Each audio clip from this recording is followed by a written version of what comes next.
Nous, vos rabbins,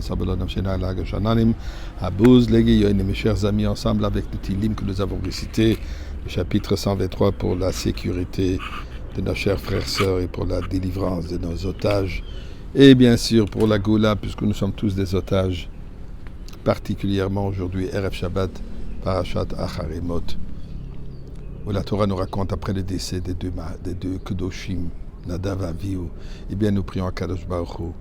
On a assez des Kedoshim, assez des martyrs.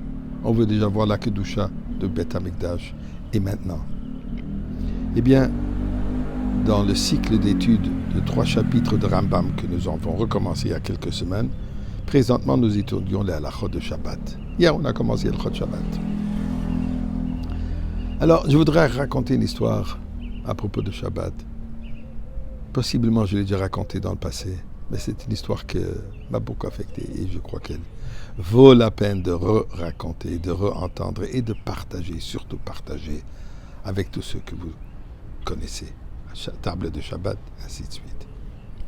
À Montréal, il y avait dans le temps une compagnie qui s'appelait Richler Trucking. Une compagnie qui appartenait à 4 frères juifs. La plus grosse agence de camions au Québec de la compagnie Ford. D'ailleurs, au début, la compagnie Ford ne voulait pas leur donner la licence pour vendre leurs camions puisqu'ils étaient fermés Shabbat. Et apparemment, dans cette industrie, ce business, Shabbat est la journée la plus importante. Mais quand ils ont vu le succès de Richler dans tous les autres camions, ils sont venus leur plaidoyer. Je vous en prie, prenez, soyez notre vendeur. Et Shabbat, Yom Tov, en bon franglais, no problem. Vous pouvez fermer. Nous voyons votre succès de toute manière. Ils étaient en train de négocier une affaire d'une transaction de, je crois, 100 camions lourds avec le gouvernement communiste de la Chine. Des mois et des mois de négociations. Et maintenant, on arrive à la fin où le ministre, je crois, de commerce chinois est censé de se rendre à Montréal avec son entourage, avec ses avocats, ses comptables et ainsi de suite, pour finaliser la transaction.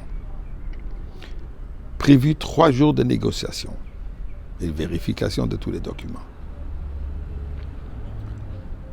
Prévu que le ministre et son entourage ils arrivent mardi et vont travailler mercredi, jeudi, vendredi, si possible, une partie de la journée de mardi, puisqu'ils savent que vendredi, à 3h, la compagnie, elle ferme les portes.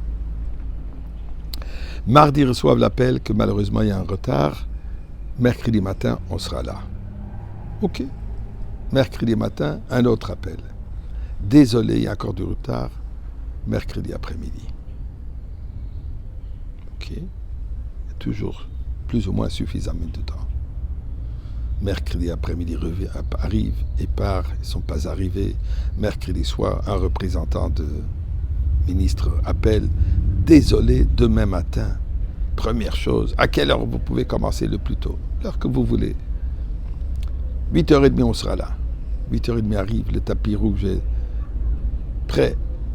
Personne n'arrive. Désolé, encore un appel, il y a encore du retard, on arrive l'après-midi. Anyway, pour faire une longue histoire, la journée de jeudi est passée, ils ne sont pas arrivés.